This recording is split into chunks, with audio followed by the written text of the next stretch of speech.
Hey everyone, welcome back to Discussions with Dr. G. I'm Dr. G, your somehow under-caffeinated professor even after 3 cups of coffee. Today we're diving into drug classifications. Trust me, you don't need to memorize every generic name in the book, but understanding how we group medications, that's where the magic happens, or at least where the confusion starts to make sense. You see, we classify meds by 3 big things: how they act in the body, what clinical outcome we're hoping for, and their chemical structure. So, mechanism of action. That's basically how does this drug twist the knob, flip the switch, or block the gate in our bodies. Then you've got therapeutic effect, which is what we want the drug to accomplish. Think pain relief or blood pressure control. Chemical structure.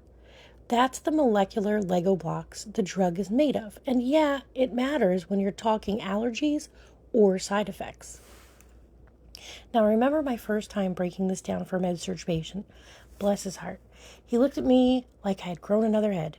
He wanted to know why his blood pressure pill made him cough. So I tried this analogy. Imagine baking cookies. The flour is the therapeutic effect. The sugar adds flavor, but that accidental spoonful of salt, that's your side effect. Except he was like, "Nurse, are you telling me my medication is actually made of cookies?" Still not sure if I really got through to him, but at least he didn't stop taking the meds. Anyway, nailing down these categories not only helps us nurses anticipate what'll happen, it gives us the tools to educate patients and ideally keep everyone safer. So, how do medications actually work inside you? Here's where the mechanism of action, or MOA, comes in. And this is one of these things you can't escape in nursing school or anywhere else, really. MOAs get broken down into different levels: anatomical, cellular, and molecular. So, for example, you've got pain meds like opioids, which are agonists. They basically show up to the receptor and say, "Hey, let's party." And the receptor just goes along with whatever the agonist wants. Then you've got antagonists, which are the grumpy bouncers. Naloxone, for example, who show up and immediately kick opioids out of the club, sometimes before they even get through the door.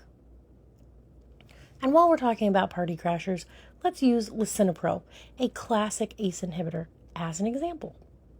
It doesn't throw a huge party. Instead, it quietly blocks the production of angiotensin II, which is a big deal because angiotensin II is the molecule that tells your blood vessels to tighten up. Block it, and boom, vasodilation. Your blood vessels relax, your blood pressure drops. I always found that particular MOA pretty elegant, honestly. Oh, and ever wonder why naloxone seems to reverse opioid effects almost instantly? It's because it has a super high affinity for those opioid receptors, but it doesn't activate them. It just blocks whatever else is trying to latch on. There are a ton of agonists and antagonists in pharmacology. Think beta blockers as antagonists in the heart, or albuterol as a smooth muscle agonist in the lungs. So if you're getting lost, trust me, you're not alone. Let's talk about what medications are actually used for. There's therapeutic use. That's what the FDA has rubber stamped the drug for.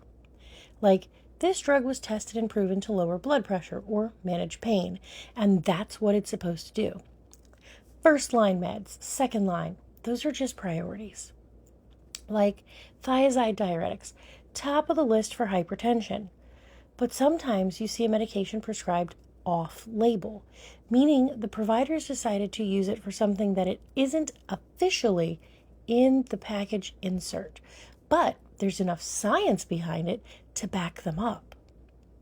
Pediatric and oncology folks love off-label uses. I mean, half the time kids and cancer patients aren't even in the original drug trials. And as nurses, our job here is to know why it's being used, reconcile any weird combinations, and keep our eyes out for effects, both good and bad. Explain things to parents who've Googled everything twice. Funny story, back in my community health days, propranolol was the star for a kid suffering brutal migraines. totally off-label. We kept a close eye, educated his family, and true story, he ended up making it through the whole school year migraine-free. Off-label can be game-changing, but you have to monitor like a hawk and educate constantly because nobody wants surprises when it comes to drug reactions. Okay, so let's get real about side effects and adverse drug reactions. There's the little stuff. Nausea, mild fatigue, that annoying dry cough people get with ACE inhibitors. We expect these. We tell patients about them, we move on. But then there's the scary stuff. Adverse effects like angioedema, when a person's lips, tongue, or whole face may swell up, sometimes in minutes. Or anaphylaxis, which is basically a full-blown airway emergency. And I gotta say, there's nothing quite like your first code where the culprit is an innocent little pill. Some meds are so dangerous, they have their own red flags. High alert medications like insulin, opioids, potassium. If I had $1 for every double check I've done with insulin, I'd have, well, not enough to retire, but enough to buy a big fancy coffee. And those boxed warnings, if you see one of those, it's the FDA practically screaming, hey, this drug could do something really, really bad. I once had a patient on lisinopril who developed classic angioedema right out of the textbook. Jaw swelled, lips ballooned, couldn't talk. Our team acted fast and he made it, but man, I'll never forget watching that reaction develop.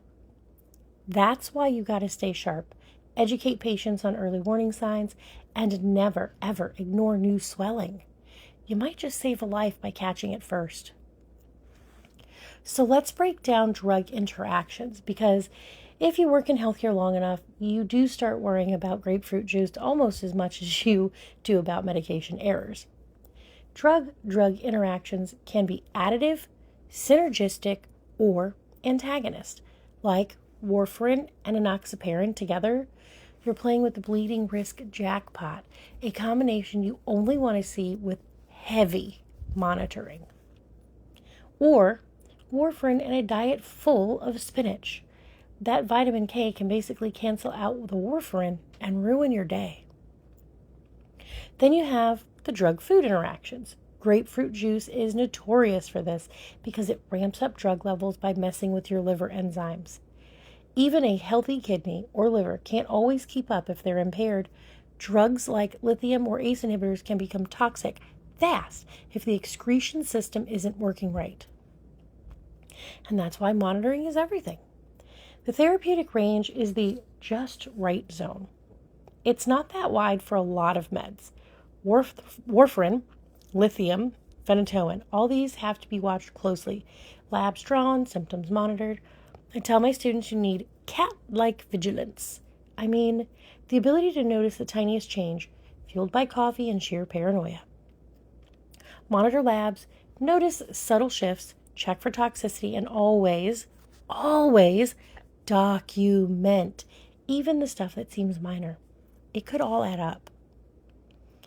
All right, so that's a whirlwind tour through drug classifications, actions, uses, side effects, interactions, all of it. The big takeaway: knowing why a med is used, how it behaves, and what to watch for makes you a smarter, safer nurse. And it makes you look good in front of the pharmacist, which never hurts either. Thanks for hanging out with me. I'll be back next time with more stories, more tips, and probably more sarcasm than any one nurse needs. Until then, stay curious and stay caffeinated.